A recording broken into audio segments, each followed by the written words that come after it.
Rádio. A rádio oficial de quem investe. 10h55, o Bruno Mazzoni tá de volta. Bom dia 2.0, seu destaque nesse retorno, meu caro Brunão. Bem-vindo.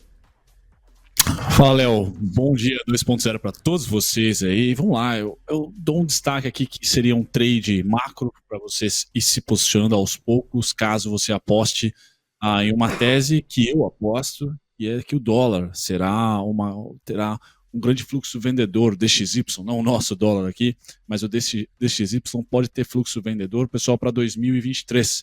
Imaginando aí que a economia americana não vai mostrar mais sinais de força, e também a inflação vai estar ali em um momento de não estabilidade, mas pelo menos mais próximo da meta do Powell. Então pode-se haver corte de juros mais rápido do que você imaginar. E aí a tese que eu falo para vocês, é o primeiro gráfico que eu compartilho, é o gráfico do ouro. Tecnicamente, o ouro, deixa eu dar um zoom para vocês aqui, tecnicamente o ouro, ele tem a média de 200 no gráfico semanal tocando, tá, o fundo atual feito.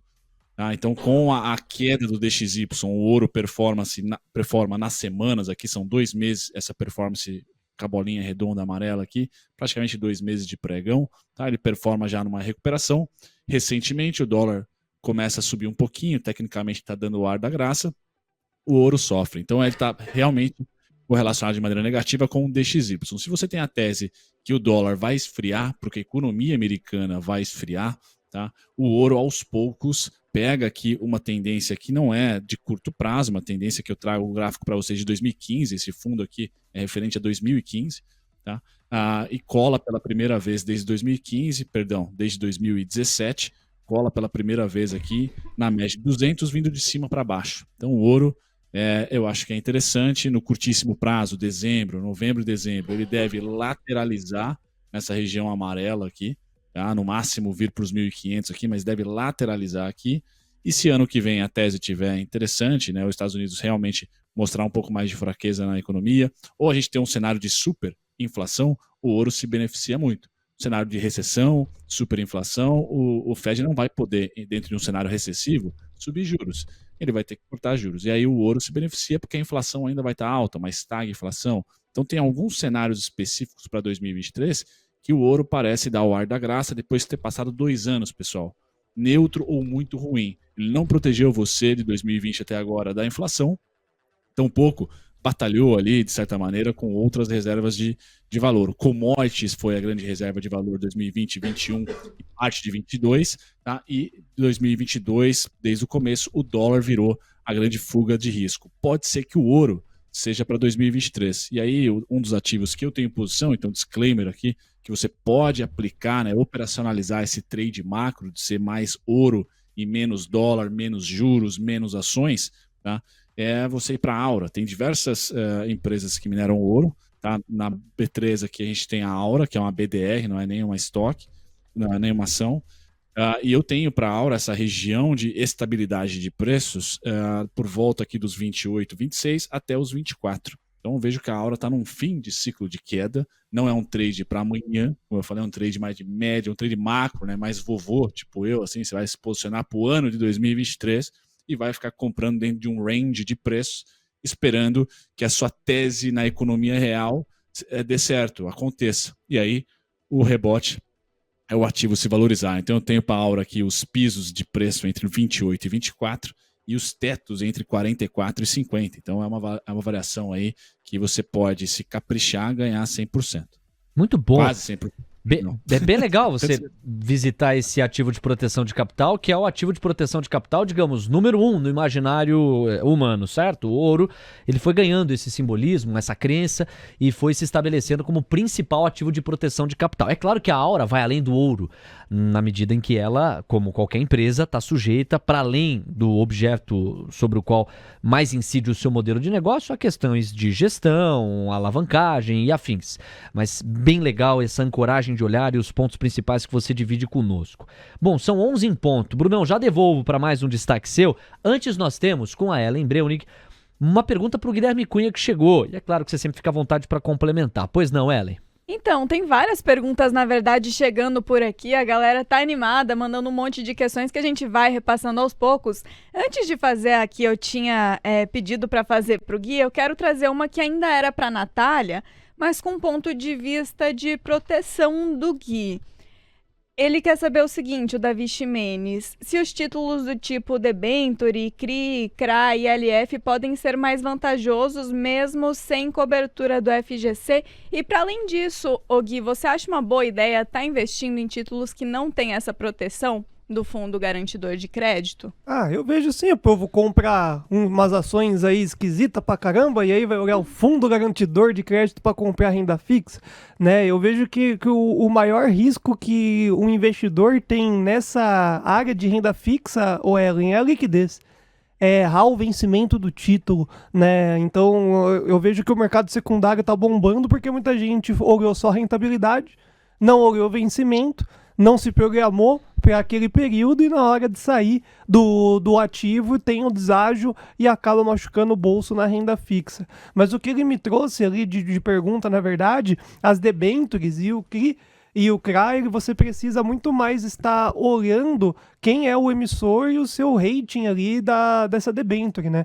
Então você vai buscar um aumento maior de rentabilidade, mas comprando o risco em renda fixa. Eu particularmente não gosto, tá? Então quando eu falo de renda fixa, eu vou no ativo dentro da sua essência puro, né? Eu vou dentro de um tesouro ou dentro de um ativo emissor bancário, aonde dentro das duas principais corretoras do país, XP e BTG Pactual, o mercado secundário tá bombando, né? Então tá tendo muitas oportunidades para que você possa atrelar rentabilidade e também uma movimentação de segurança. Então eu acho que o Fundo Garantidor de Crédito não é o movimento a qual o investidor precisaria estar olhando, né, dentro desse cenário do renda fixa, e sim muito mais atento a não errar no vencimento, na liquidez do seu título.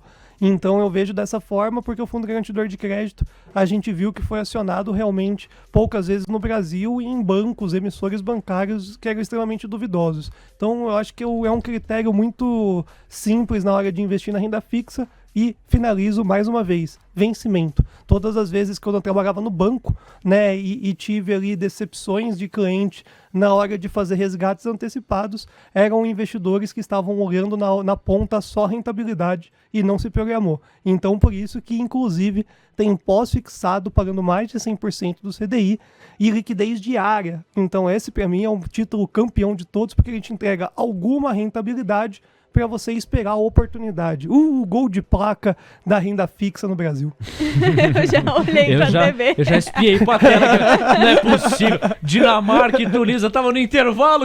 Não, o gol de placa é da renda fixa. 11-3. Bruno Mazzoni, que não perde o gol também. Fala aí, Brunão.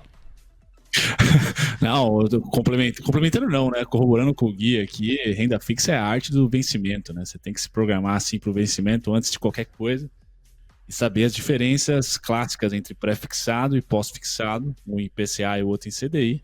E é isso, torcer pro Robertão lá fazer o jogo que você previu para a data de vencimento. Então também é um chute para os pós-fixados, somente não é chute o pré-fixado. Leozão, o meu outro destaque é para outra ação clubista minha aqui que eu tenho posição, que também é para quem está interessado aí na Black Friday, acha que o índice de consumo e varejo vai dar o ar da graça como eu, por pouco, mas ainda vai dar um certo ar da graça. Vou trazer uma ação fora do radar, que é o Grupo Soma, que é a empresa que me veste aqui quase todo santo dia, porque eu tenho baixíssima criatividade para me vestir.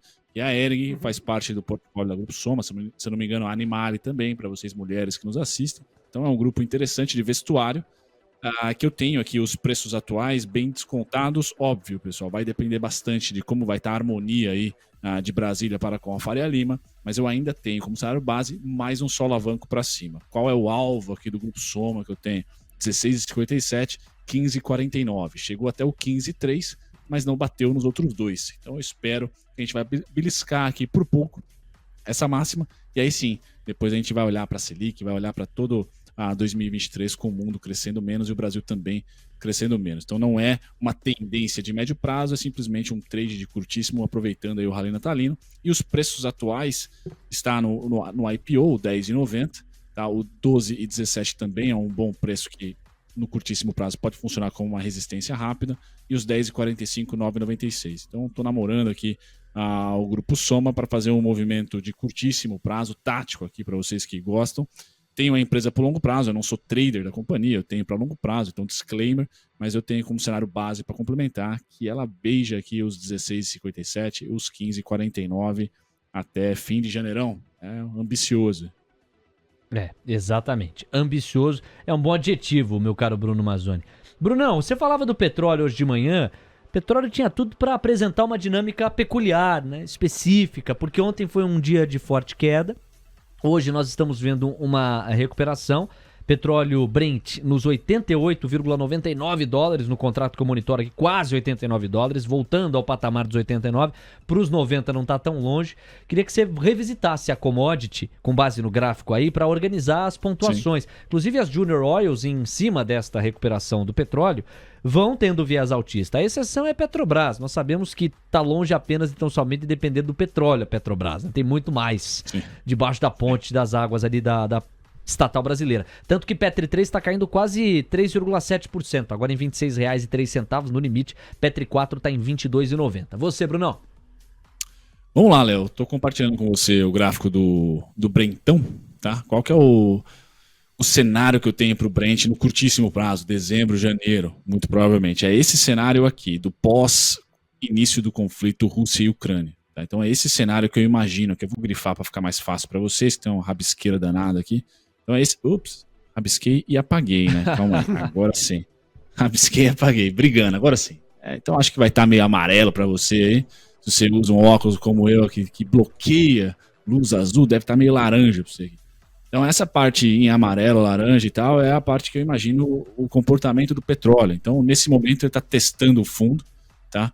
Se a gente vir para a história real agora, né, não é parecido, não é igual, idêntico, mas rima, né? A gente está tentando fazer o que, na minha opinião, vai ser um fundo duplo aqui, tá? Então é um movimento de alta que eu imagino que vai suceder o dia de hoje e o dia de ontem, que foi de grandes emoções, tá? Então eu vou continuar com o meu cenário base, pessoal, entre 85, 83, 88, 91, é ali as mínimas do petróleo. Ele pode beijar por uma notícia específica os 80, os 79 e voltar rapidamente, como foi ontem, tá? E o único destino que eu tenho para a subida dele, os dois únicos, né, seria o 99, tocou. Semana retrasada, tocou e a gente comentou aqui.